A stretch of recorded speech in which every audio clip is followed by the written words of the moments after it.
Third match of this Bud Light Touring Players Championship.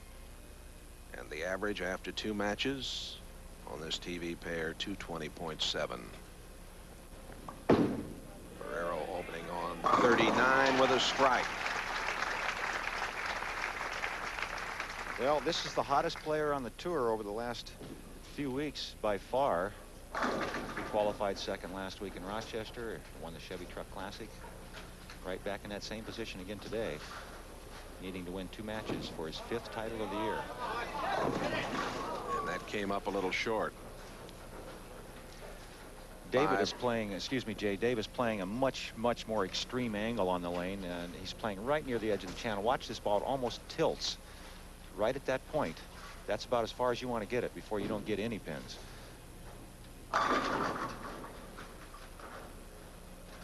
Going for the 2, 4, 5, 8, and he converts it.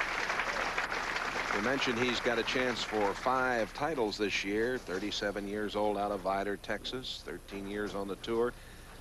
You might want to know who won the most titles in one season on tour. It was 1978, Mark Roth. You won 7, Earl, in 75. Mark, he and I used to have some wonderful matches. He's a great player, great guy. And it's got to hurry, and the 10-pin is standing.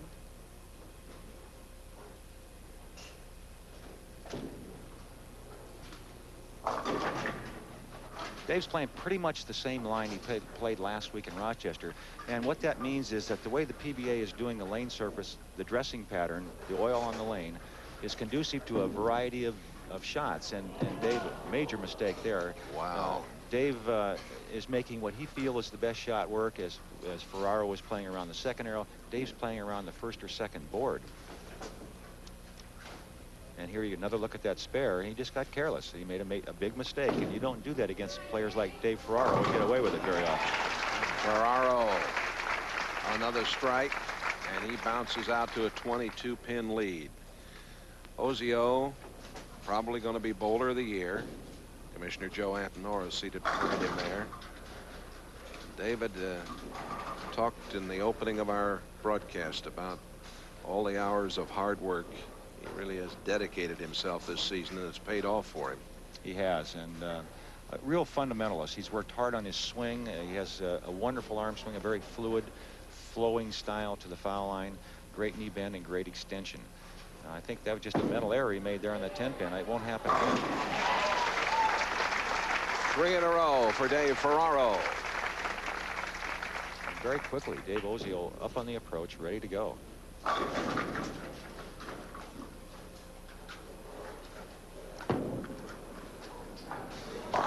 That one was there.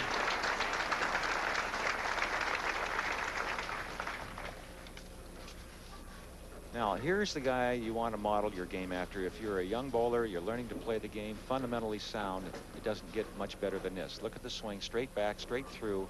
Look at the knee bend, the balance at the foul line, the shoulders directly over the knee, the long extension. That's what makes the ball hit and gives you direction, control of the bowling ball. This is those hours and hours of hard work he talked about, and it pays off.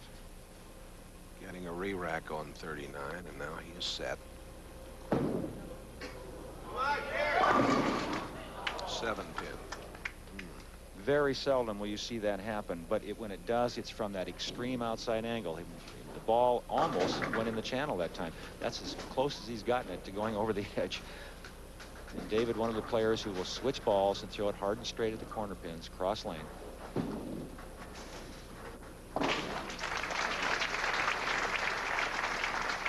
David Ozio has quite a mountain to climb against Dave Ferraro. He's down 32. We'll be back with more of this action in just a few moments.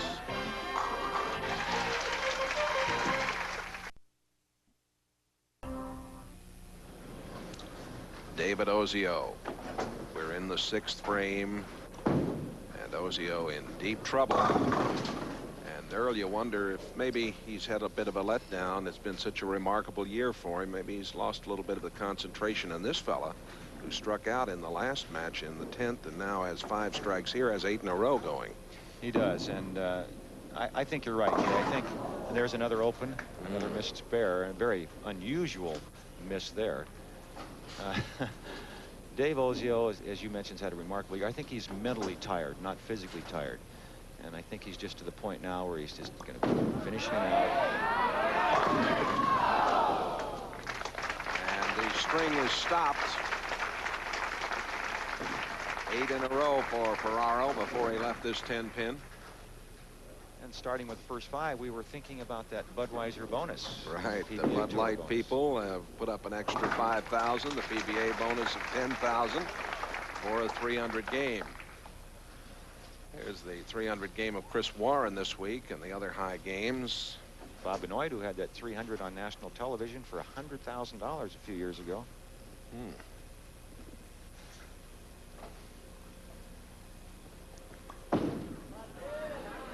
And Ferraro starts another string with a strike in the 7th frame. And he is really in the driver's seat here. Up 68 pins, Ferraro. And a big smile for Dave. More of this action coming up after this from your local